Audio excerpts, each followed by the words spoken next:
তখনকার ফ্যাসিস্টরা যা করেছে হুবহু তার একটা ফটোকপি আপনাদের মধ্যে আমরা দেখতে পাচ্ছি। জুলাইয়ের আকাঙ্ক্ষাকে সামনে রেখে আজকের আলোচনা সভার সম্মানিত সভাপতি, লেবার পার্টির চেয়ারম্যান জনাব মুস্তাফিজুর রহমান ইরান, মঞ্চে বসা লিবারেল ডেমোক্রেটিক পার্টির সম্মানিত চেয়ারম্যান, সাবেক মন্ত্রী,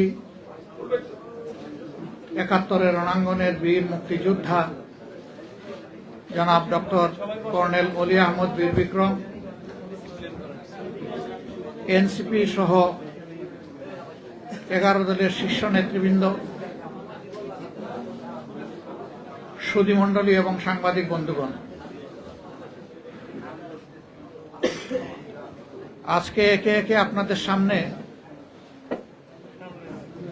সম্মানিত সহকর্মীবৃন্দ অত্যন্ত গুরুত্বপূর্ণ বক্তব্য রেখেছেন। কেউ ইতিহাসের দর্শক হিসাবে, ইতিহাসের অংশ হিসাবে নিজেদের জীবনের অভিজ্ঞতা এবং পর্যবেক্ষণ থেকে এখানে বক্তব্য রেখেছেন, আর কেউ বক্তব্য রেখেছেন জীবন্ত বাংলাদেশের সঙ্গী হয়ে, বিশেষ করে 24-এ যে জনতার অভ্যুত্থান হয়েছিল সেই অভ্যুত্থানের একজন রক্তমাখা কর্মী হিসাবে অনেকে এখানে বক্তব্য রেখেছেন। আমি লম্বা কোনো বক্তব্য রাখতে চাই না, জাস্ট কিছু অঙ্গীকার পুনর্ব্যক্ত করতে চাই। নাম্বার 1, আমরা বিশ্বাস করতে চাই বর্তমান সরকারি দলে যারা আছেন তারা 17.5 বছর আমাদের মতোই মজলুম ছিলেন।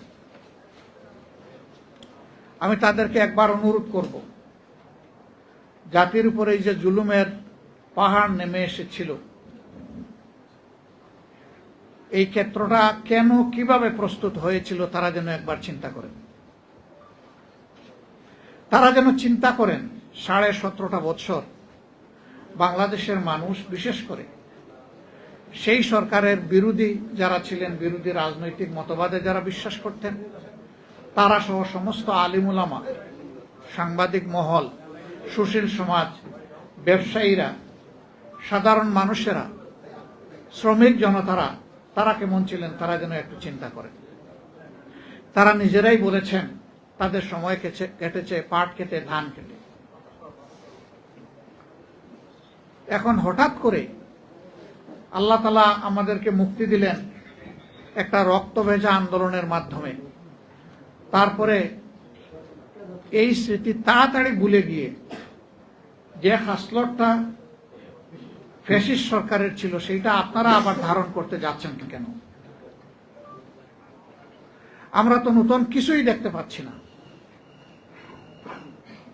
তখনকার ফ্যাসিস্টরা যা করেছে হুবহু তার একটা ফটোকপি আপনাদের মধ্যে আমরা দেখতে পাচ্ছি। কোন জিনিসটা আপনারা বাদ দিয়েছেন? কোন জিনিসের পরিবর্তন করেছেন? ওরা যেমন বিরোধী মতকে দমন করার জন্য ষড়যন্ত্র, অপপ্রচার এবং বল প্রয়োগের আশ্রয় নিয়েছিল, আপনারা সবগুলা ইতিমধ্যে নিয়ে ফেলেছেন। সংসদে আপনারা দেখেছেন, আমরা পরিষ্কার বলেছি, নির্বাচন তো একটা হয় নাই, দুটো হয়েছে। শপথ 2টা নেওয়ার কথা ছিল, আমরা নিলাম, আপনারা নিলেন না কেন? সেই আপনারাই তো আমাদের মতো বলেছিলেন গণমুঠে হা বলুন, তো জনগণ তো হা বলেছে। 70% মানুষ হা বলার পরে জনগণের এই অভিপ্রায়কে আপনারা অপমান করছেন কেন, অগ্রাহ্য করছেন কেন? 71-এর যুদ্ধ কেন হয়েছিল? বেসিক 2টা কারণ ছিল।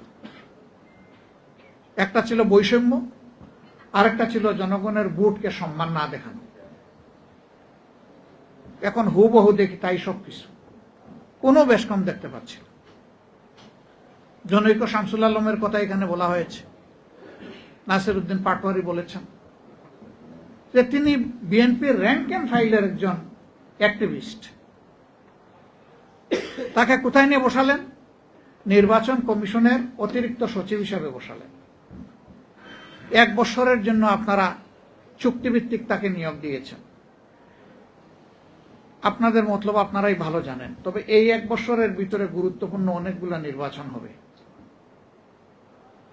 যেই লোক তার দলের জন্য জানপ্রাণ দিয়ে কাজ করেছে সেই লোককে একটা নিরপেক্ষ জায়গায় আপনারা পাঠিয়ে দিলেন। অথচ শেখ হাসিনার হাতে 14 সালের নির্বাচন, 18 সালের নির্বাচন, 24 সালের নির্বাচন, নির্বাচনের জেনোসাইড হয়েছিল। 14 নির্বাচনে বলা হয় সেখানে অবুঝ নিরীহ প্রাণীরা গিয়েছিল, মানুষ ভোট দিতে যায়নি। 18 সালের নির্বাচন ধৈর্য ধরতে পারে নাই, নিজেদের কর্তৃত্বে নিয়ন্ত্রণে সবকিছু থাকার পরেও নির্বাচনের আগের রাতেই সবকিছু সাবাড় করে ফেলেছিল। এই জন্যে অত্যন্ত ইনোসেন্ট একটা কান্ট্রি, কিন্তু বিশ্বে পাওয়ারফুল। তাদের বাংলাদেশি রাষ্ট্রদূত বলেছিলেন যে এটা মিডনাইট ইলেকশন, জনগণও তাই বলত। আর 24 সালে এসে আমিডামি করলেন। তো এই নির্বাচনগুলোকে জাতি ঘৃণা করে প্রত্যাখ্যান করেছিল, কিন্তু আবার সেই একই আয়োজন আমরা দেখতে পাচ্ছি। মনে রাখবেন, হিস্ট্রি রিপিটস ইটসেলফ। সূর্য কিন্তু মাত্র একদিন পূর্ব দিকে উঠে না আর একদিন পশ্চিম দিকে ডুবে না, প্রতিদিন উঠে প্রতিদিন ডুবে। সূর্য যখন উঠে তখন শক্তিমত্তা নিয়ে উঠে, দুপুর পর্যন্ত মারাত্মক বীরত্বপনা থাকে, তার ঝাল থাকে অনেক, কিন্তু দুপুরের পর থেকে তার পতন শুরু হয় এবং শেষ পর্যন্ত গিয়ে সে ডুবতে বাধ্য হয়। কারো সূর্য মাথার উপরে দুপুরবেলা স্থির হয়ে থাকবে না, থাকে নাই অতীতে, আগামীতেও থাকবে, এই কথা চিন্তা করার কোনো কারণ নেই। তবে হ্যাঁ, যদি কোনো সরকার জনগণের অভিপ্রায়কে সম্মান করে চলে, তাহলে সেই সরকার মানুষের মনোজগতে শক্ত আসন বা ভিত্তি গড়ে তোলে।